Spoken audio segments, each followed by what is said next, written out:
السلام علیکم محترم ناظرین، امید کرتا ہوں آپ سب خیریت سے ہوں گے۔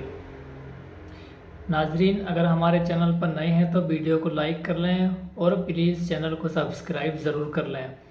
فیس بک پر دیکھ رہے ہیں تو پلیز فالو کر لیں۔ انسان اللہ کو چھوڑ کر انسان سے کیوں مانگتا ہے؟ اللہ تعالیٰ قرآن مجید میں ارشاد فرماتا ہے وَلَا تَيْأَسُوا مِن رَوْحِ اللَّهِ، اور اللہ کی رحمت سے نا امید نہ ہو۔ جب اللہ نے قرآن پاک میں فرما ہی دیا ہے کہ مجھ سے مانگو، تو پھر انسان کیوں مایوس ہوتا ہے؟ پھر بھی انسان اللہ کو چھوڑ کر انسان سے کیوں امید لگاتا ہے؟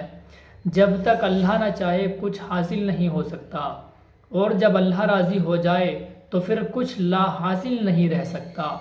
اس لیے دعا یقین سے مانگو اور پھر صبر کرو کہ تم نے مالک کائنات سے مانگا ہے، جس کے پاس تمہیں دینے کے لیے وسیع خزانے ہیں۔ وہ تو بس تمہاری پکار کا منتظر ہے۔